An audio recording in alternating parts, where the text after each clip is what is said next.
ജനവിധി അനുകൂലമായിട്ടും ജനാധിപത്യം ഗ്രൂപ്പ് പോരിന് വഴിമാറുന്ന കാഴ്ചയാണ് കേരളത്തിലെ കോൺഗ്രസിൽ കാണുന്നത്. വലിയ ഭൂരിപക്ഷം നൽകി ജനങ്ങൾ വിജയിപ്പിച്ചത് ഭരിക്കാനാണെങ്കിൽ നേതാക്കൾ ഇപ്പോൾ തെരുവിൽ ഇറങ്ങുന്നത് മുഖ്യമന്ത്രി കസേരയ്ക്ക് വേണ്ടിയാണ്. പട നയിച്ചവൻ നാട് നയിക്കട്ടെ എന്ന മുദ്രാവാക്യവുമായി അണികൾ തെരുവിലിറങ്ങുമ്പോൾ വീതം വയ്പിൽ വിട്ടുവീഴ്ചയില്ലെന്ന വാശിയിലാണ് ഗ്രൂപ്പ് നേതാക്കൾ. മുഖ്യമന്ത്രി കസേരയെ ചൊല്ലിയുള്ള തർക്കം തെരുവിലേക്കും DCC ഓഫീസുകളിലേക്കും നീളുകയാണ്.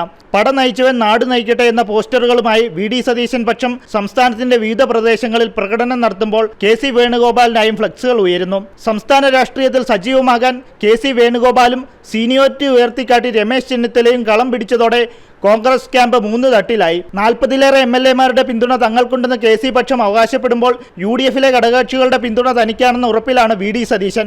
വലിയ ഭൂരിപക്ഷം ലഭിച്ചെങ്കിലും ഒരു മുഖ്യമന്ത്രിയെ കണ്ടെത്താൻ കഴിയാത്തത് കോൺഗ്രസിന്റെ പാരമ്പര്യമായി വീണ്ടും ആവർത്തിക്കുന്നു. ജനങ്ങൾ വോട്ട് ചെയ്തത് ഭരണമാറ്റത്തിനാണെങ്കിൽ നേതാക്കൾ പോരടിക്കുന്നത് സ്വന്തം പദവികൾക്ക് വേണ്ടിയാണ്. ഐക്യമുണ്ടെന്ന് പുറമേ പറയുകയും അകത്ത് ഗ്രൂപ്പുകളിൽ തുടരുകയും ചെയ്യുന്ന കോൺഗ്രസ് ശൈലിക്ക് ഇത്തവണയും മാറ്റമില്ല. ജനാധിപത്യ പ്രക്രിയയിൽ വോട്ടർമാരെ അവഹേളിക്കുന്നതിന് തുല്യമാണ് ഈ കസേരയുദ്ധമെന്ന വിമർശനവും ശക്തമാണ്. ജനവിധിക്ക് മുകളിൽ നേതാക്കന്മാരുടെ ഈഗോ വിജയിക്കുമ്പോൾ തോൽക്കുന്നത് സാധാരണക്കാരായ വോട്ടർമാരാണ്. ഈ ഗ്രൂപ്പ് പോര് ഭരണത്തിന്റെ തുടക്കത്തിൽ തന്നെ ബാധിക്കുമോ എന്ന ആശങ്കയിലാണ് അണികൾ. ജനം, തിരുവനന്തപുരം.